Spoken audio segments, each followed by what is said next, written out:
J'ai remarqué que plusieurs personnes me demandaient s'il y avait des bouquins qu'on pouvait lire pour un petit peu découvrir l'énéagramme, déjà par soi-même en lisant quelques livres.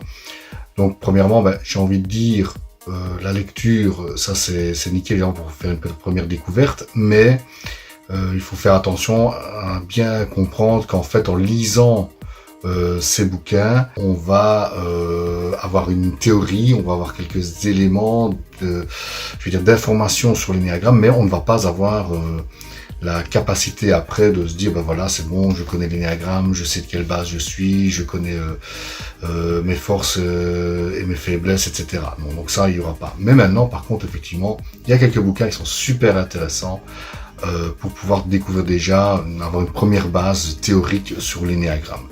Il y a d'abord celui-ci que je peux vous proposer d'aller voir une fois sur même à la FNAC, vous savez l'avoir. C'est celui-ci, c'est le guide de l'énéagramme d'Hélène Palmer. Donc Hélène Palmer, c'est une psychiatre justement américaine qui a fait la découverte de l'énéagramme et qui a créé entre autres le système, on va dire, des panels. Donc c'est elle qui a vraiment lancé cette première approche avec les panels. Et donc là, vous avez un bouquin qui regorge vraiment d'énormément d'informations sur toutes les bases. Et je vais même dire, voilà, qui travaille un peu aussi sur les relations à l'autorité, sur les relations au niveau du couple, sur les sous-types aussi, un tout petit peu sur les sous-types, et alors qui évoque aussi un chemin d'évolution.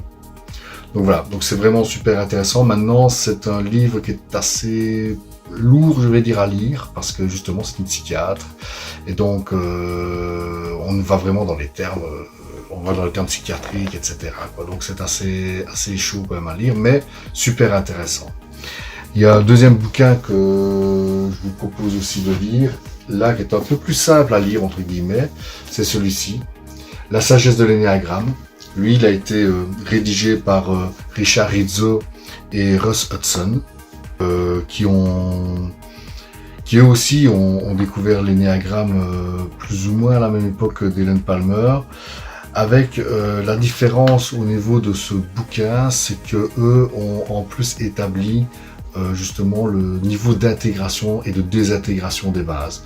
Donc ils ont repris différents degrés dans lesquels on peut se retrouver à tous les moments de notre vie au niveau de l'intégration de notre base. Donc on peut se retrouver vraiment, on va dire presque au top de la base et de se dire là je suis vraiment super bien, je suis à l'aise, je me sens vraiment bien dans ma peau, etc. Et donc on a une façon de fonctionner totalement différente avec notre niveau de personnalité de la base, ou alors par contre on est vraiment dans un moment beaucoup plus compliqué dans notre vie, un burn-out, des situations plus compliquées, conflictuelles, et là par contre on a beaucoup plus de réactivité par rapport à notre base, et donc on est limite un peu plus visible aussi au niveau de la base, et donc eux l'expliquent extrêmement bien dans ce bouquin.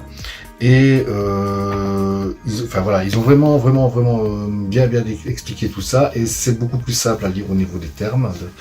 Et là aussi, il y a quand même un peu de développement personnel, un peu de comment faire pour pouvoir se sentir mieux et être dans un meilleur degré d'intégration de notre base. Donc voilà, ce sont vraiment les deux bouquins que je vous conseille de lire en premier lieu, si vous voulez découvrir un peu l'énéagramme. Voilà, c'est le guide de l'énéagramme et la sagesse de l'énéagramme.